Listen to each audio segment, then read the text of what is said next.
এখন দলনেতা মেহেদী হাসান খানকে তাদের অনুভূতি ব্যক্ত করার জন্য, দলের পক্ষ থেকে অনুভূতি ব্যক্ত করার জন্য অনুরোধ জানাচ্ছি।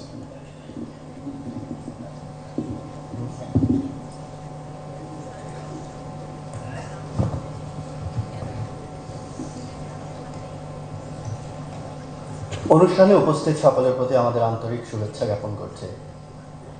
আমাদের স্বপ্ন ছিল বাংলা ভাষাকে ডিজিটাল মাধ্যমে আরো সহজ এবং গণমুখী করা, এবং আজ সেই স্বপ্নের অংশ হিসেবে 21শে পদকপ্রাপ্তির এই মর্যাদাপূর্ণ মঞ্চে দাঁড়ানো আমাদের জন্য বিশাল গৌরবের।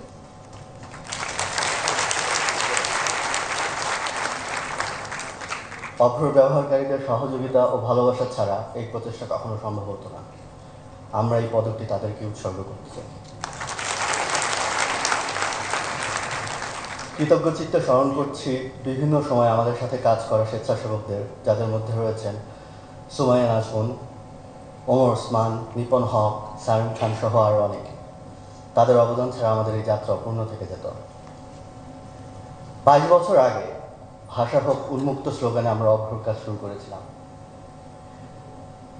বড় ইকোনমিতে ভাষা নিয়ে এভাবে চিন্তা করতে হয় না, একটা সময় আমাদেরও করতে হবে না, কিন্তু তার আগে ছোটখাটো অনেক কাজ থাকে। কালপুরুষ বাংলা ফন্টে শুধু সরয়াটা দেখতে যেন মন মতো হয়, সেজন্য একজনকে দিনের পর দিন লেগে থাকতে হয়। প্রেসের কম বাজেটের একটা কম্পিউটারে যাতে সফটওয়্যারটা চলে সেদিকে লক্ষ্য রাখতে হয়। ভুল করে স্রোতের সাথে তাল মিলাতে গিয়ে নন স্ট্যান্ডার্ড সিস্টেমে বাংলাকে যেন আমরা আবার বন্দি করে না ফেলি, এজন্য বছরের পর বছর মানুষকে ইউনিকোড কি সেটা শেখাতে হয়। এত কিছু করতে গিয়ে দেখবেন কিছুদিন বাদ পড়ে যাবে, কিন্তু তাতে কোনো সমস্যা নেই। মোবাইলে অভ্র নেই দেখে কিছু ছেলেমেয়ে নিজের উদ্যোগে বানিয়ে ফেলেছে। লিনাক্সে অভ্র পিছিয়ে যাচ্ছে দেখে ওপেন বাংলা নামে উদ্যোগ নিয়ে আরেকটা গ্রুপ কাজ করছে।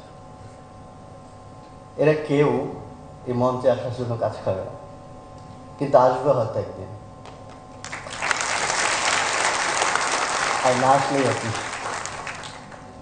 ভাষা মুক্ত থাকুক। আপনাদের সবাইকে ধন্যবাদ।